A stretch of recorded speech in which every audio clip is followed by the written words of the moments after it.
జపమాల ప్రేక్షకులకు నమస్కారం. ఓం వరవరదాయ విజయ గణపతే నమః. శ్రీ గురుభ్యో నమః. శ్రీమాత్రే నమః. ఇప్పుడు మనము దశమస్కందం విందాము. సౌనకాది మహాముల్లారా, శ్రద్ధగా వింటున్నారా? నారదుడు మరికొన్ని ప్రశ్నలు వేశాడు అంటూ సూతుడు తన కథ నడిపించాడు. నారాయణ మహర్షి, దుర్గాదేవి మహిమలు పూజాక్రమం తెలుసుకున్నాను. మన్వంతరాలన్నింటా ఆ మహాదేవి ఉంటుంది అన్నావు. ఏ ఏ రూపాలలో ఉంటుంది, ఎలా ప్రావుద్భవించింది, ఎలా పూజిస్తే ఏ కోరికలు తీరుస్తుంది తెలియజెప్పు, నా వంటి భక్తులను అనుగ్రహించు అని నారదుడు అభ్యర్థించాడు. నారాయణ మహర్షి మనుపటిలాగానే మందహాసం చిందించి, నారద, సకల పాపాలను తొలగించి సర్వ సంపదలను కలిగించే దేవీ చరితం ఎంత చెప్పినా తరగదు, ఎంత విన్నా తృప్తి కలగదు. మంచి ప్రశ్నలు వేశావు, వివరిస్తున్నాను, ఆలకించు అంటూ కొనసాగించాడు.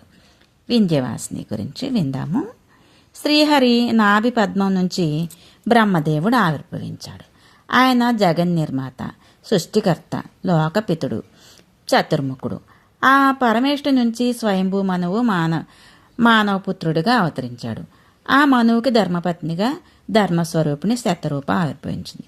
కొంతకాలం గడిచిన తర్వాత క్షీర సముద్రంలో పరమపావని ప్రదేశంలో తపస్సు చేసి ఆరంభించాడు.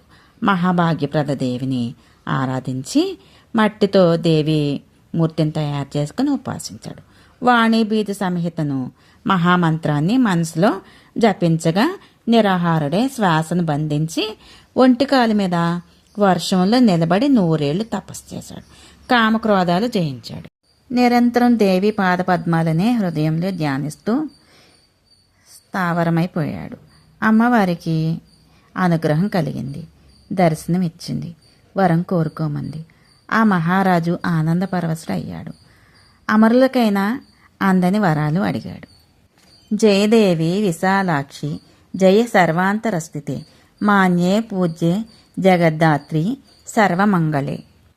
దేవి జయము జయము, విశాలాక్షి సర్వాంతర్యామి, మాన్య పూజ్య జగన్మాత సర్వమంగళ, జయము జయము. బ్రహ్మదేవుడు లోకాలను సృష్టించగలుగుతున్నాడన్నా, శ్రీహరి పరిపాలిస్తున్నాడన్నా, హరుడు సంహరించగలుగుతున్నాడన్నా, ఇంద్రుడు ముల్లోకాలను శాసిస్తున్నాడన్నా అంతా నీ కృపా కటాక్షమే. దిక్పాలకులతో సహా అందరూ నీ అంశలే. నీ వల్లనే వారందరూ శక్తిమంతులు అవుతున్నారు. అటువంటి నువ్వు నాకు వరమిస్తానంటే నా జన్మ ధన్యమైంది. నాదొక్కటే కోరిక, వరం. బ్రహ్మమాంసపుత్రుడిగా నేను చెయ్యబోయే సృష్టి నిర్విఘ్నంగా కొనసాగుగాక. నేను జపించిన నీ మంత్రాన్ని ఎవరు ఉపాసించినా వారికి సత్వరంగా సకల సిద్ధులు కలుగుగాక. ఈ సంవాదాన్ని విన్నా చదివినా భుక్తిముక్తులు లభించుగాక. జాతి స్మరత్వం, వక్తృత్వం, సౌష్ఠవం, జ్ఞానసిద్ధి, కర్మమార్గ సంసిద్ధి కలుగుగాక. పుత్ర పౌత్రాదులతో వంశాభివృద్ధి జరుగుగాక. మహాదేవి ఈ వరాలనన్నింటినీ అనుగ్రహించింది.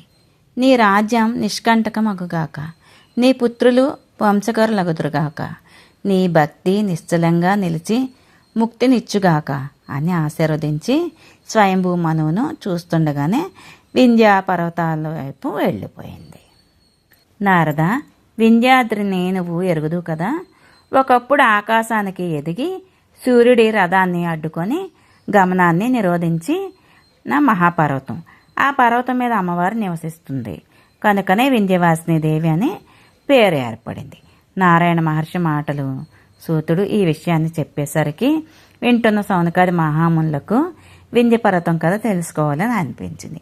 సూత మహర్షి, వింధ్యాచలం ఏంటి, ఆకాశానికి ఎదగడం ఏంటి, సూర్యరథాన్ని ఆపడం ఏంటి, ఎందుకు ఆపినట్టు, ఇవన్నీ చాలా వింతగా ఉన్నాయి. అలా ఎదిగిపోయిన పర్వతాన్ని మళ్ళీ ఎవరు కుదించారు, అంత వివరంగా చెప్పు. నీ ముఖ చంద్రమండలం నుంచి జాలుతున్న ఈ దేవీ చరితంను, అమృతాన్ని ఎంత గ్రోలినా తృప్తి తీరడం లేదు, సవిస్తరంగా తెలియజేయని అభ్యర్థించారు. వింధ్యాచల వృత్తాంతం.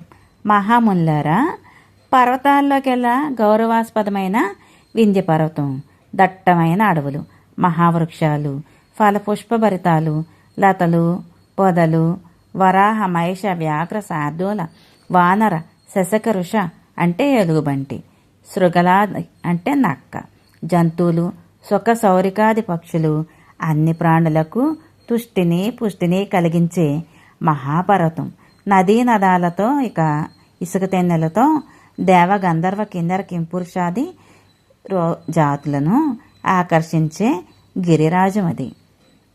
లీలా వినోదంగా లోకాన్ని పర్యటించే నారదుడు ఒకనాడు వింధ్యాద్రికి వచ్చాడు. వింధ్యుడు ఎదురేగి అర్ఘ్యపాద్యాన్ని అతిథి సత్కారం జరిపి సముచిత ఆసనం ఇచ్చి కూర్చోబెట్టి కుశల ప్రశ్నలు వేశాడు. నారదుడు, దేవర్షి ఎక్కడి నుంచి ఎక్కడికి వెళ్తున్నారు? ఇక్కడికి వచ్చారు. మీ రాకతో నా మందిరం పావనమైంది. సూర్యుడిలా నిరంతరం నువ్వు సంచరిస్తూనే ఉంటావు. నీ సంచారం ప్రాణికోటికి అభయప్రదం. మహానుభావ, సృష్టిలో నీకు తెలియని వింతలు విడ్డూరాలు ఉండవు.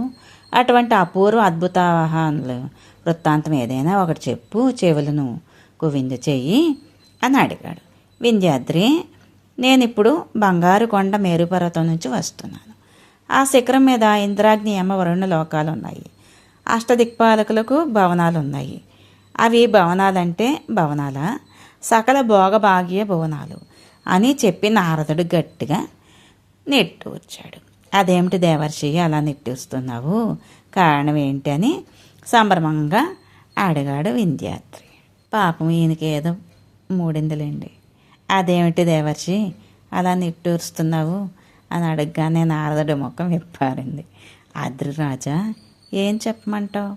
హిమవంతుడు ఉన్నాడా? పార్వతీదేవికి తండ్రి, శివుడు అంతటి వాడు మామగారు కదా. ఆ శివుడు సంబంధంతో హిమవంతుడు పరమ పూజ్యుడు అయ్యాడు.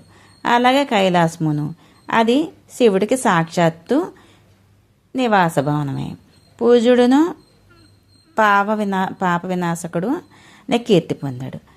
ఇలాగే నిషద, నీల, గంధమాగదులు ఏవేవో ప్రత్యేకతలతో మనల్ని అందుకుంటూ ఉన్నాయి. ఎవరి గౌరవం వారికి దక్కుతుంది. బాగానే ఉంది. కానీ ఆ మేరుపర్వతం ఏంటో మరి విర్రవీగుతుంది. విశ్వాత్మకుడు సూర్యుడు గ్రహ బృందాలతో నక్షత్ర గణాలతో సహా తన చుట్టూ తిరుగుతూ ఉంటాడట. తానేమో కనకపర్వతం అంట అని పర్వతాల్లోకి తానే ఉత్తమోత్తం అంట, శ్రేష్టమంట, వరిష్టమంట. తనకు సాటి వచ్చే పర్వతం మరొకటి లేదట. ఈ సృష్టిలోనే లేదట. ఏంటో ఇలాగ తనకు తాను భావించేసుకొని తెగ విర్రవేగిపోతున్నాడు. ఆ మేరుపర్వతరాజు జ్ఞాపకం వచ్చి నెట్టూర్చాను. అంతకన్నా ఏమీ లేదులే వింధ్యపర్వతరాజా. అయినా నాలాంటి తపస్సులకు ఇలాంటి గొడవలతో పని ఏంటలే చెప్పు. ఏదో ప్రసంగవశాత్తు వచ్చింది కాబట్టి, అదైనా నువ్వు అడిగావు కాబట్టి ఈ మాటన్నా చెప్పాను, వెళ్ళొస్తాను అన్నాడు. ఆయనకి పెట్టేశాడు చిచ్చు. ఈ మాట కాస్త చెప్పేసి స్వైరచారి దేవర్షి బ్రహ్మలోకానికి వెళ్ళిపోయాడు. వింధ్యుడికి మనసు కుతకుతలాడిపోయింది. లోపల లోపల చిచ్చు రగుల్చుకుంటోంది. శాంతి లేదు. ఏం చెయ్యాలి, ఎలా చెయ్యాలి, మేరుని జయించడం ఎలా? అందాక శాంతి లేదు, సౌఖ్యం లేదు. ఓడిపో ఉత్సాహం ఎందుకు? నా మానాభిమానాలు ఎందుకు? నా కీర్తి ఎందుకు? నా కులం ఎందుకు? నా బలం ఎందుకు? నా పౌరుషం ఎందుకు? నా జ్ఞానం ఎందుకు? నా వంశం ఎందుకు? ఇలా మదన పడుతుండగా అతడి మనసులో ఒక ఆలోచన తళుక్కుమని మెరిసింది. దోషకారుని బుద్ధి పుట్టింది. రోజు సూర్యుడు గ్రహ నక్షత్ర బృందాలతో ప్రదక్షిణ చేస్తాడంటారు కదా, ఆ మేరుకి సరే ఆ సూర్యుడి మార్గాన్ని అడ్డం నిలుస్తాను. ఎలా ప్రదక్షిణ చేస్తాడో చూస్తాను. మేరువుకి గర్వభంగం చేస్తాను. ఈ బుద్ధి పుట్టడం ఏమిటి? వెంటనే వింధ్యాద్రి ఆకాశానికి ఎదిగింది. కొండ కొమ్మలతో ఆవరించింది. సూర్యుడు ఉదయించని ఎటు కదులుతాడో చూస్తాను అని ఆకాశాన్ని తన్ని పెట్టుకొని నిలబడింది. రాత్రి గడిచింది. నిర్మలంగా తెల్లవారింది. దిక్కులు తేటపడ్డాయి.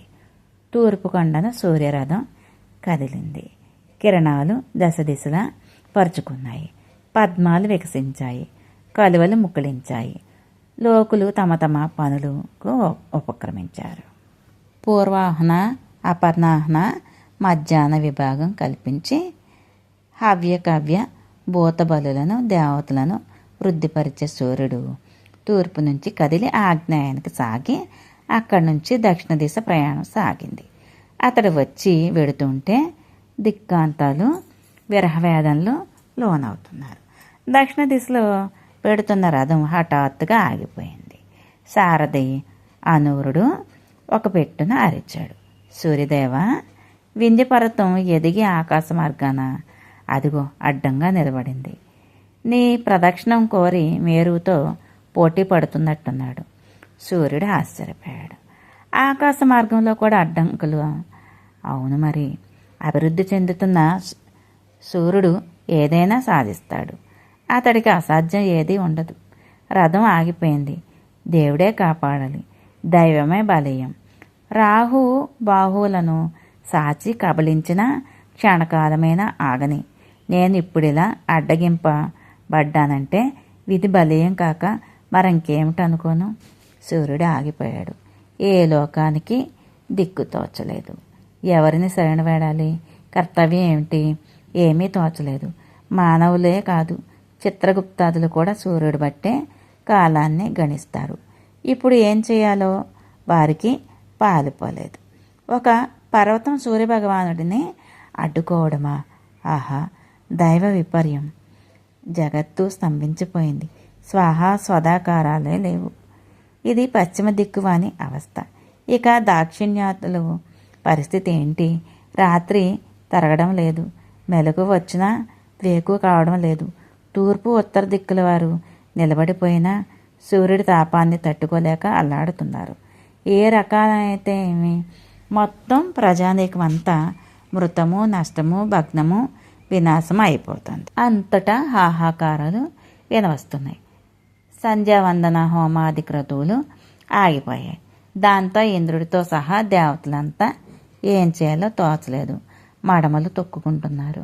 సౌనకాది మహాముల్లారా, పరిస్థితి ఇలా విషమించడంతో ఇంద్రాది దేవతలందరూ కలిసి సృష్టికర్తను ముందు నిలబడి రుద్రుణ్ణి శరణ వేడారు.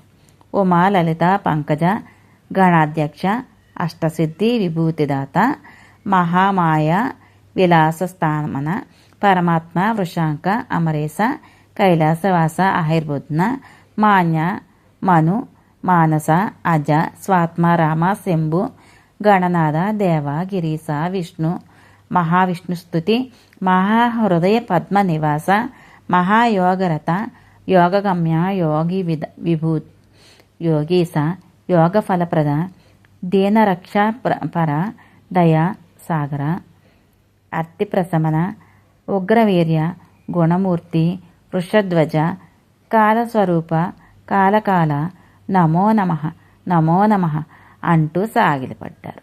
ఉబ్బులింగడు పరవశించాడు. ఇన్ని పొగిడితే ఆ స్వామి ఉబ్బుపోక ఏం చేస్తారండి? అందుకే కదండి ఆయన ఉబ్బాలనే వీళ్ళు ఇంత బాగా పొగిడారు. చిరునవ్వులు చిందించి, దేవతలారా, ఈ స్తోత్రం నన్ను అలరించింది. ప్రసన్నుణ్ణి అయ్యాను. మీ మనోరాధాలు ఏంటో చెప్పండి, తీరుస్తాను అని గంభీరంగా అన్నాడు. సర్వదేవేశ గిరీశ, శశిమౌళి, ఆర్తులకు సుఖ సంతోషాలు కలిగిస్తావు కనుక శంకరుడవయ్యావు. ఇప్పుడే మేమంతా ఆర్తులము నిన్ను శరణ అంటున్నాము. మాకు శం కలిగించు. వింధ్యపర్వతం అని ఒకటి ఉంది. మేరుతో దానికి పంతం పోటీ. అది ఇప్పుడు శరీరం పెంచి సూర్యగమనాన్ని నిరోధించింది. లోకాలన్నీ అల్లాడిపోతున్నాయి. దాని విజృంభణాన్ని నిలువరించు. లోకాలకు మేలు చెయ్యి. సూర్యుడే ఆగిపోతే ఇక కాలజ్ఞానం ఎలా? యజ్ఞయాగాలు లేక, స్వాహ స్వదాకారాలు లేక మేమంతా జీవించేది ఎలా? ఎవరిని శరణ వేడాలి అని ఆలోచిస్తే మాకందరికీ నువ్వే స్ఫురించావు. ఈ ఆపదను తొలగించడానికి నువ్వే సమర్థుడివి. మాకు మరో దిక్కు లేదు, కాపాడు. దేవతలారా, మీకు నా మీద ఉన్న నమ్మకానికి సంతోషమే కానీ నాకు అంతటి శక్తి లేదు.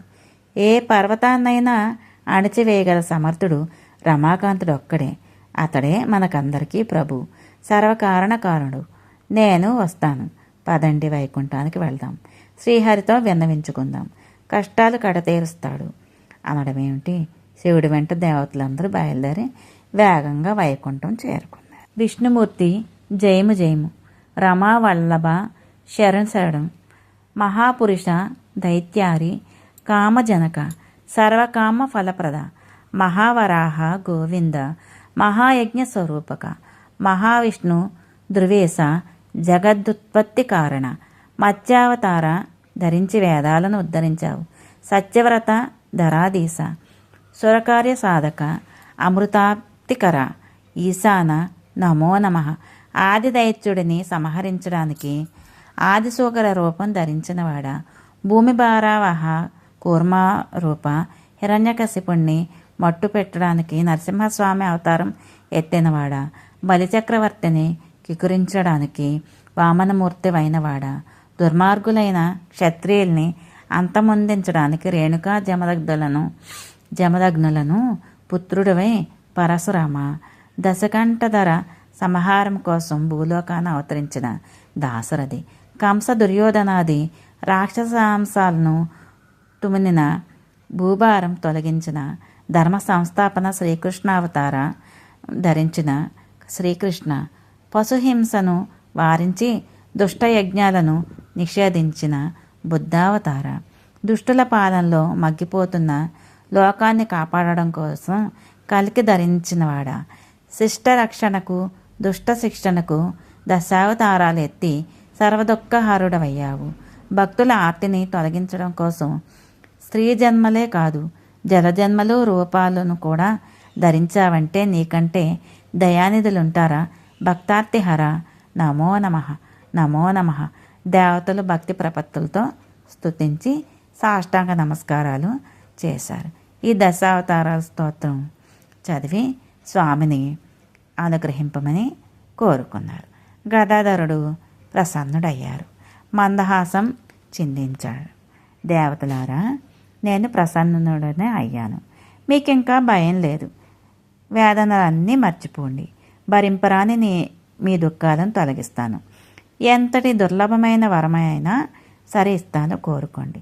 మీ స్తోత్రం ఇంతగా నన్ను ఆనందింపచేసింది.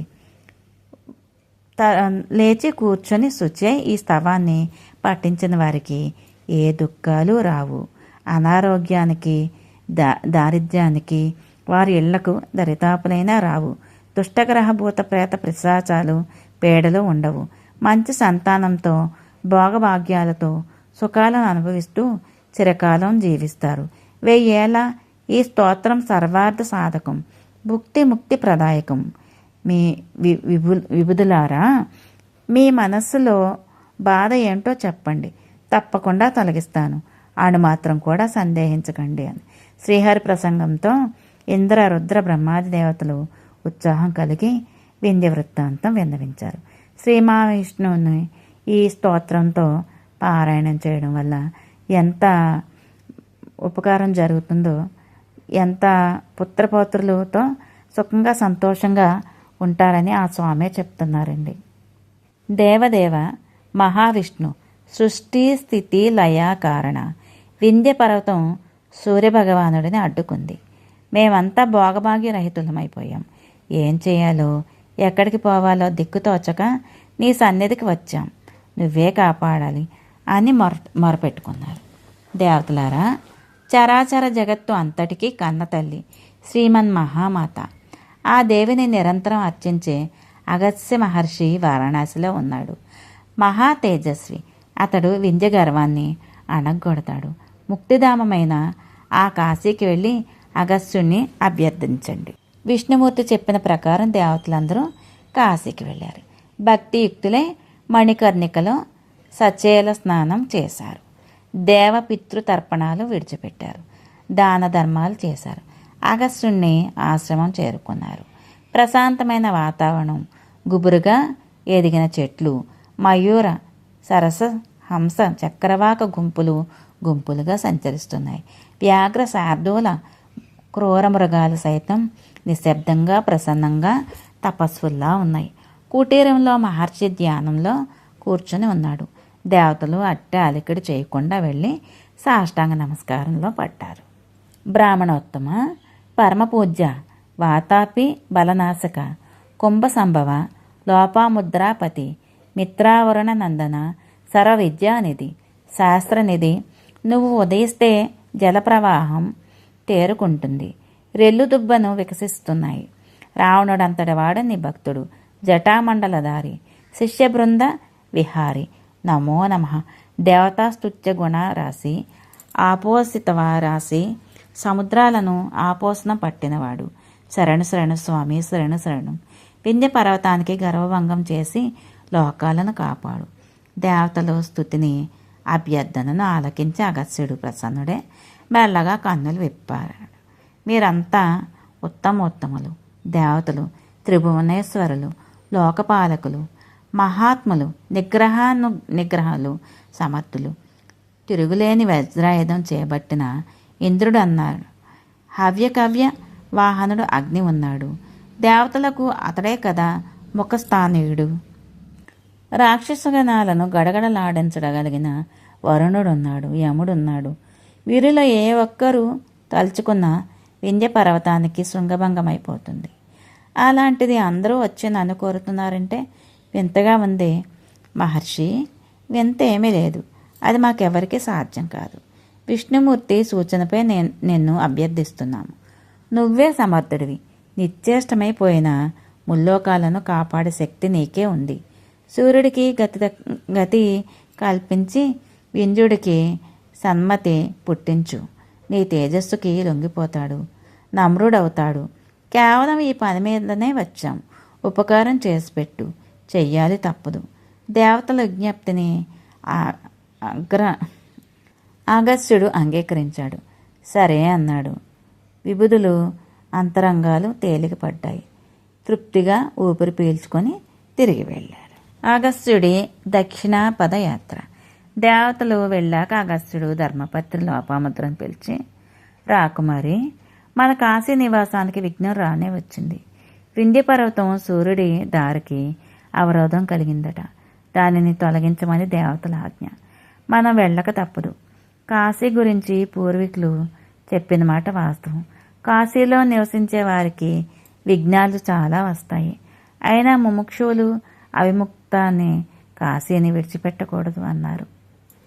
అవిముక్తం నమోక్తవ్యం సర్వదైవ ముముక్షుభిః కింటు విఘ్నా భవిష్యంతి కాశ్యాం నివసతాం సతాం అన్నట్టుగానే అంతరాయం రానే వచ్చింది. సరే పద, దక్షిణ పదానికి బయలుదేరదాం అన్నాడు. ఇద్దరు కలిసి మణికర్ణికలో స్నానం చేసి విశ్వేశ్వరుని దర్శించుకొని అటుపైన దండపాణిని అర్చించారు. కాలభైరవమూర్తిని సందర్శించారు.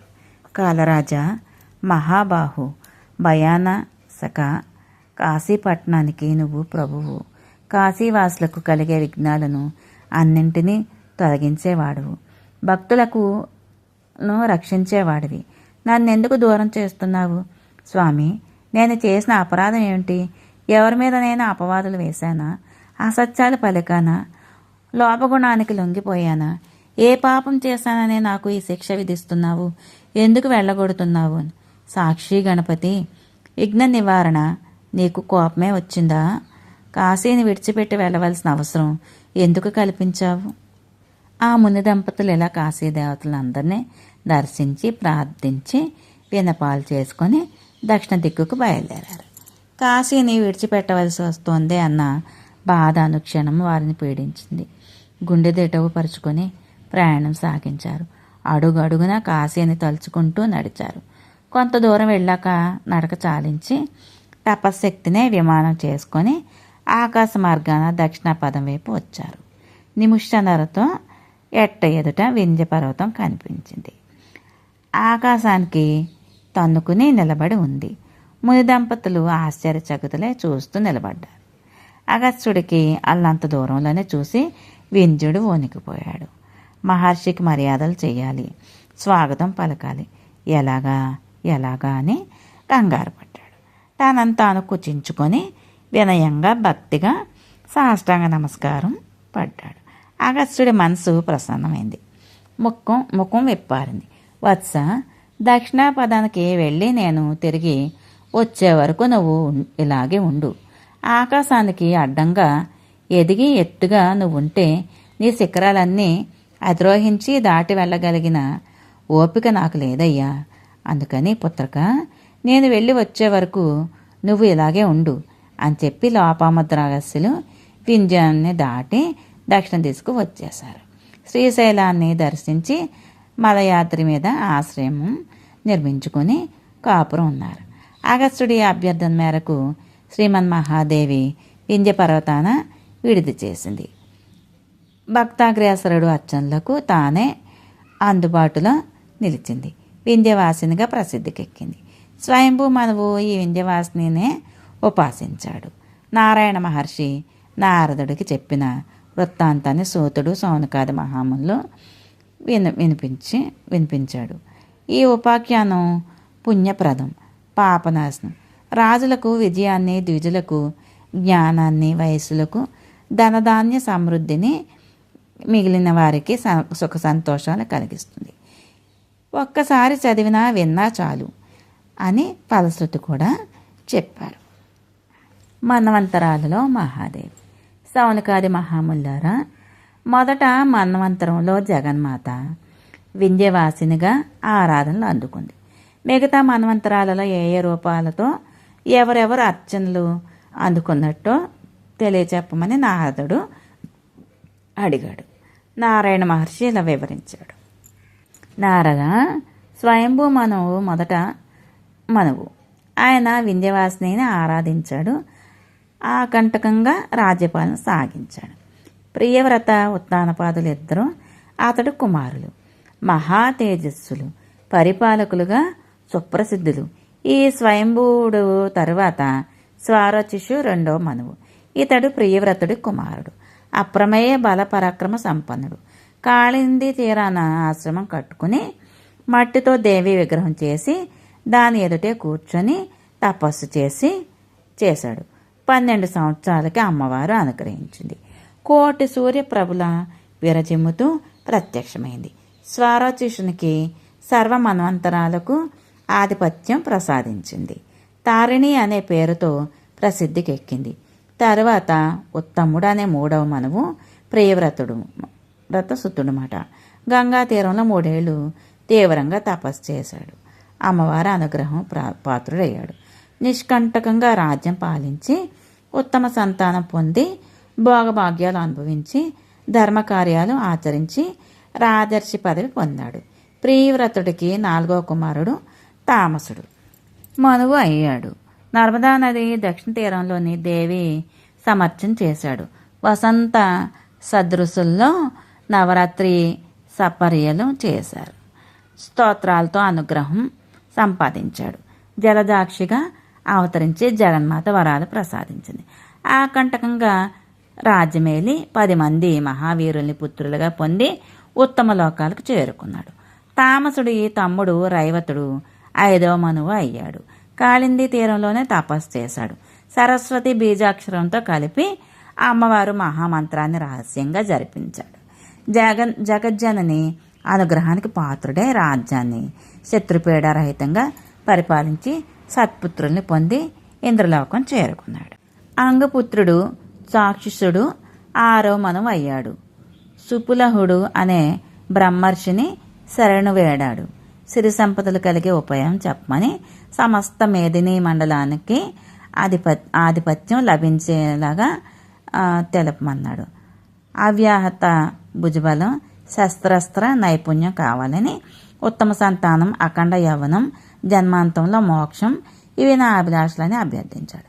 ఆ బ్రహ్మర్షి బాగ్బావ్ బీజయుక్తంగా మహాదేవి మూలమంత్రం జపించమని, త్రిమూర్తులకు ఆయా శక్తులు అందువల్ల లభించాయని, నీకు అలాగే కోరికలన్నీ తీరుతాయి అని ఉపదేశించాడు. చాక్షుషుడు విరజా నదీ తీరానికి వెళ్ళి దీక్షతో తీవ్ర తపస్సు చేశాడు. కేవలం రాలిపడిన ఆకులు అలములు తింటూ ప్రాణాలు నిలుపుకొని జపం సాగించాడు. మొదటి సంవత్సరం గడిచింది. 2వ సంవత్సరం కేవలం నీరు తాగాడు. 3వ ఏట అది కూడా మానేసి గాలిని మాత్రం పీలుస్తూ స్థాణువులో నిలబడి తపస్సు చేశాడు. ఇలా 12 ఏళ్ళు గడిచాయి. అప్పుడు శ్రీ పరమేశ్వరి సాక్షాత్కరించి వరం కోరుకోమంది. మహాదేవి, నువ్వు సర్వాంతర్యామినివి. నా కోరిక ఏమిటో తెలుసు. అయినా అడగమన్నావు కనుక అడుగుతున్నాను.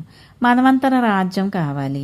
సద్గుణ సంపన్నులు, మహావీరులు, దేవీ భక్తి తత్పరులు అనే పుత్రులు కావాలి. భోగభాగ్యాలు అనుభవిస్తూ శత్రుపీడారహితంగా రాజ్యాన్ని పరిపాలించాలి. జన్మాంతంలో ముక్తి కలగాలి.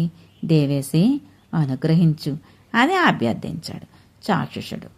అమ్మవారు అన్ని వరాలు ఇచ్చి అంతర్ధానం చెందింది. చాక్షుషుడు మనువుల్లోకెల్లా మాన్యుడయ్యాడు.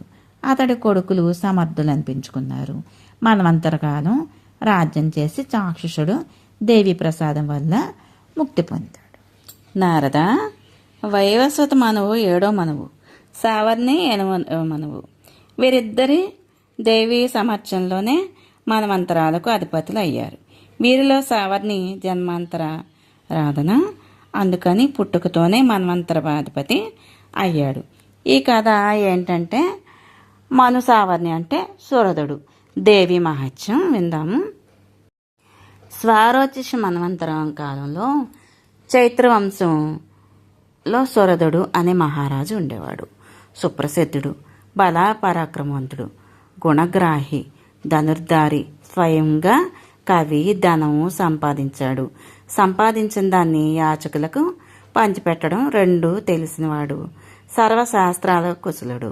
ఒకనాడు శత్రువులందరూ కూడబలుక్కొని దండెత్తి వచ్చి అతని రాజధానికి చుట్టుముట్టారు. అభిమానధనుడు సురధుడు సైన్య సమేతుడే ప్రాకారం దాటి వచ్చి యుద్ధానికి తలపెట్టాడు. భీషణంగా జరిగిన యుద్ధంలో కట్టకడపటికి సురధుడు ఓడిపోయాడు. సకల సంపదలు, మిత్రులు, శత్రువులకు హస్తగతమైపోయాయి. దిక్కుతోచని సురధుడు ఒక గుర్రాన్ని అధిరోహించి రహస్య మార్గాన అడవులకు వెళ్ళిపోయాడు. వికలమైన మనసుతో అడవిలో ఒంటరిగా తిరుగుతూ ఉంటే ఒక మునీశ్వరుడు చూసి వాదార్చి ఆశ్రమానికి తీసుకువెళ్ళాడు. ఆ ప్రశాంత వాతావరణంలో ముని శిష్యులతో చాలా కాలం గడిపాడు. ఒకరోజు ఆ మునీశ్వరుడు పూజ ముగించుకునే సమయానికి సురధుడు వెళ్ళి నమస్కరించాడు. మునీశ్వర, ఎంతకీ దుఃఖం వదలడం లేదు, మనసుని బాధిస్తుంది. తత్వం తెలిసిన దుఃఖాన్ని జయించే ప్రజ్ఞ కరువైంది. శత్రువులు ఓడించారు, రాజ్యం అపహరించబడింది. అయినా ఎందుకనో వాళ్ల పట్ల ద్వేషం కలగడం లేదు, కోపం రావడం లేదు. స్ఫుటంగా మమకారమే కలుగుతోంది. అలాగని దుఃఖం తొలగిపోతుందా అంటే అదే లేదు. ఇదంతా విచిత్రంగా ఉంది. ఏం చేయను, ఎక్కడికి వెళ్ళను, మనశ్శాంతి లభించే మార్గం ఏంటి? నువ్వు వేదాంతగా వేత్తవు, అనుగ్రహించి ఏదైనా దారి చూపించు. సురదా, దేవి మహత్యం చాలా ఆశ్చర్యకరం సుమా. ప్రాణికోటి మనసులను బలవంతంగా మోహానికి గురి చేస్తూ ఉంటుంది. ఈ జగత్తును సృష్టించేది, పాలించేది మాత్రమే కాదు, నాశనం చేసేది కూడా ఆ మహాదేవే. కామదాత్రి మహామాయ, కాళరాత్రి దురత్యయ, విశ్వ సంహారకారిణి కాళి, కమలాలయ. జగత్తంతా ఆవిడలోనే లీనమై ఉంటుంది. ఆవిడ నుంచి ఆవిర్భవిస్తుంది, ఆవిడలోనే లయమవుతుంది. అందుకే పరాత్పర అన్నారు. ఆ తల్లి అనుగ్రహం ఉంటేనే గాని ఎవరు మోహాన్ని జయించలేరు. మోహాన్ని జయిస్తేనే గాని మనశ్శాంతి ఉండదు. మునివర, ఆ దేవి ఎవరు, ఎలా ఉంటుంది, ఎక్కడ ఉంటుంది, ఎందుకని జీవకోటిని సమోహపరుస్తోందో ఆవిడ దయకు పాత్రుడు అవ్వాలంటే ఏం చెయ్యాలి? సురధుడు ఆత్రంగా ప్రశ్నల వర్షం కురిపించాడు. మునీశ్వరుడు స్థిమితంగా బదులు పలికాడు. సురధ, అంతా చెప్తాను విను. కల్పాంతంలో శ్రీమన్నారాయణుడు సృష్టిని ఉపసంహరించాడు.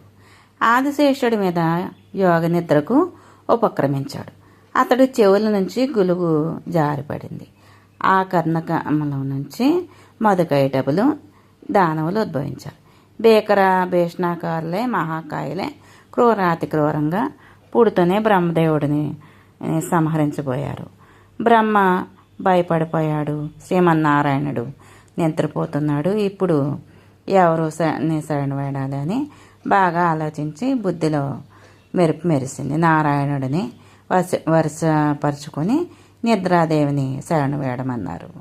నిద్రాదేవి, నువ్వు ఆనంద స్వరూపిణివి, సర్వజంతు సమ్మోహక శక్తివి, కాళరాత్రివి, మహారాత్రివి, మోహరాత్రివి, వ్యాపినివి, మహానీయువు, మహారాజ్యవు, మహామాయవు, లజ్జ, పుష్టి, క్షమ, కీర్తి, కాంతి అన్నీ నువ్వే. కారుణా స్వరూపిణివి, జగద్వంద్వవు నువ్వే. జగత్ స్వరూపిణివి, ఏకాత్మవు, ఏకరూపవు, జీవాత్మ పరమాత్మలు, ప్రకృతి పురుషులు నువ్వే కనుక ద్వయాత్మవు, త్రివర్గ నిలయవు, తురీయ మోహస్వరూపవు, పంచభూతేశ్వరివి, షష్టేశ్వరివి, సప్తవారాది నేత్రివి, అష్టవసువులను ఆదినాయకువు నువ్వు. నవగ్రహమయి, నవరాగ కళారూపవు, దశ దిక్సూజ్యవు, ఏకాదశ రుద్ర విషేవితవు, ఏకాదశి తిథి ప్రియువు, ద్వాదశ భుజవు, ద్వాదశాదిత్యులకు కన్నతల్లివి, త్రయోదశి గణప్రియువు, విశ్వదేవులకు ఆగ్రణివి, చతుర్దశేంద్రులకు వరప్రదవు, చతుర్దశ మనువులకు జనయిత్రివి, పంచాధిక దశీ వేద్యవు, షోడశ భుజవు, షోడశేంద్ర కళామయివి, షోడశాత్మక చంద్రాంశు వ్యాప్తి దివ్య శరీరవు, పాడ్యమి మొదలు పూర్ణిమ వరకు అన్ని తిథులు నువ్వే. గుణత్రయ స్వరూపిణివి, నారాయణుడివి. ఇప్పుడు వశపరుచుకున్నావు. ఈ రాక్షసులిద్దరూ నన్ను సంహరించుకోబోతున్నారు. అమ్మా నిద్రాదేవి, కరుణించు. శ్రీమన్నారాయణుని విడిచిపెట్టు, మెలకు రప్పించు. బ్రహ్మదేవుడు ప్రార్థనలు ఆలకించి నిద్రాదేవి శ్రీమన్నారాయణుడిని విడిచిపెట్టి మధుకైటపుల్ని ఆవహించింది. విష్ణుమూర్తి నిద్రలేచాడు. మధుకైటపుల్ని చూశాడు. 5000 సంవత్సరాలు యుద్ధం చేశాడు. ఆయన జయించలేకపోయాడు. అప్పుడు నిద్రాదేవి వారిని సమ్మోహపరిచింది. వారు అయోమయంలో పడి శ్రీహరిని వరం కోరుకోమన్నారు. శ్రీహరి వారిని వధించాలని వరం కోరుకున్నాడు. నీళ్లు లేని చోట మమ్మల్ని సంహరించగలవు అన్నారు. శ్రీహరి తొడలు విస్తరించి చక్రం ధరించి సంహరించాడు. వారి మేధస్సుతో అంటే కొవ్వుతో కలిసింది కనుక భూమిని మేతిని అనే పేరు వచ్చింది. సురధ మధుకైటపు సంహారం కోసం బ్రహ్మదేవుడు స్తుతిస్తే శ్రీమన్ మహాదేవి ఇలా స్పందించి సహకరించింది. ఇంకా దేవి సముత్పత్తి గురించి చెప్తాను విను. శ్రీమాత్రేయ నమః. మిగతాది తర్వాయి భాగంలో విందాము.